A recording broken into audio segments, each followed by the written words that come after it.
Once we arrived there, they opened the boxcar and let us come out. We lined up and were taken to the shower room. There we had to undress, and we could see there were two doors. And somehow the whole transport of those people that came with our group were all carpenters and mechanics, and we were all specialists in our work. And they, instead of sending us into the gas chamber, we came out to another door. And while we went through the door, somebody grabbed our hand and they tattooed a number into our hand. Everything was so organized that we didn't even know what was going on. So somebody grabbed our head and they shaved our hair, they cut our hair, and when we got out, we looked at each other, we didn't recognize our friends. My father and his friends were given striped pajamas and wooden shoes. That's all they had to wear in the winter. He said his group was fortunate, though, because they could work, even though it was for the enemy. They worked in an ammunitions factory to make bombs for Nazi airplanes. My father says the food was better there because they got a piece of potato in their soup. 6 months went by, and the Russians invaded Poland. My father and his comrades were on the move again. One morning, they gave us a half a loaf of bread, and we went out, we lined up outside the camp, and we went that was snow, really winter. I think it was January, and we weren't dressed properly, nothing. And so we went out, and we marched every day, certain amount of miles, no food. We had only that half a loaf of bread. And who couldn't walk, everybody had these wooden shoes. It's very hard to walk, and who couldn't walk was shot. My father said he walked for a week until reaching another camp for a night's sleep. They put us on open boxcars. And we were in these open boxcars, I think, for a day and a half. And we arrived in a camp called Buchenwald. My father said that of the group that took the trip to Buchenwald, a third got sick and died. And soon there were more to follow. We were standing outside in the snow, in the rain, for about a whole night. We stood outside.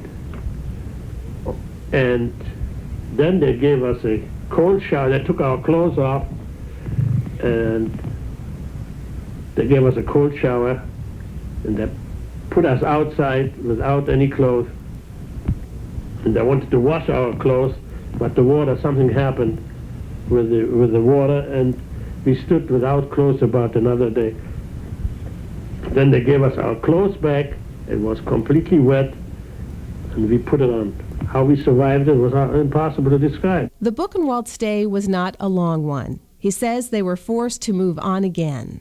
This trip was scheduled to last 6 days, and they didn't even know their destination. After about 3 or 4 days, they gave us a little piece of margarine and 2 teaspoons of sugar. That's all we got. So in the meantime, from the 100 in the boxcar, about more than half died. They were laying on the ground.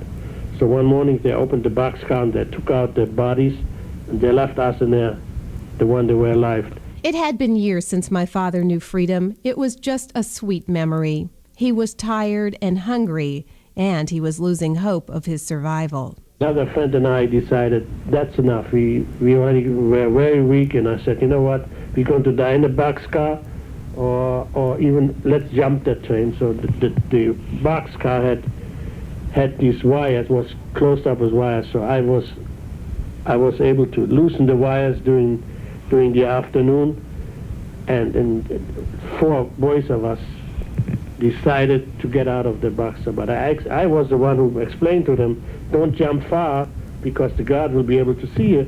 You have to drop yourself now.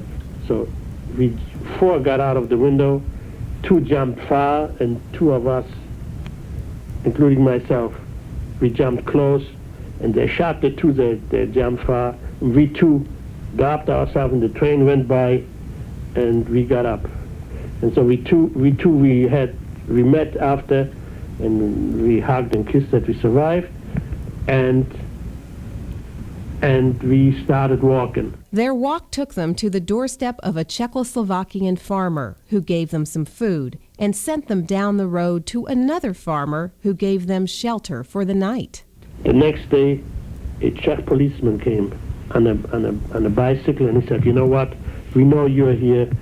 We know that the other two are shot. Don't worry, we're on your side. The war will be over any time. Come with me on the other side of the railroad, and we have somebody where we can hide you till the war will be end."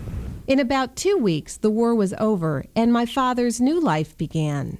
He was 23 years old and weighed 80 pounds. Certainly, he needed time to recuperate. They put us in a hospital in a town called Velartice that was near Pilsno in Czechoslovakia. That was a Catholic hospital run by nuns that treated us very well, and there were other prisoners like us. My father says the hospital was like heaven. He hadn't had a real shower for over 4 years, let alone decent food. After recuperating, he went to a displaced persons camp. He and his friend got some work at an American Army hobby shop. It was at that camp where my father met my mother, who had also been scarred by the Holocaust. My father says his big break came when he met an official in the Army who offered to sponsor him if he decided to go to the United States. And he said, "Hey, you two, maybe I'm going home tomorrow. Maybe someday you want to go to the United States," after we worked for him for a year. And he said, "I'm going home now, and here's my address, and if you want to let me know, and I sent you some papers, and you can come to America. We have a factory, a furniture factory in America." But we really didn't believe him, because every American soldier had a factory in America. They wanted to impress themselves. But my father said the man did come through. He and his wife and friend went to America. It was a dream come true, but his nightmares never ended. We still dream about it the nights.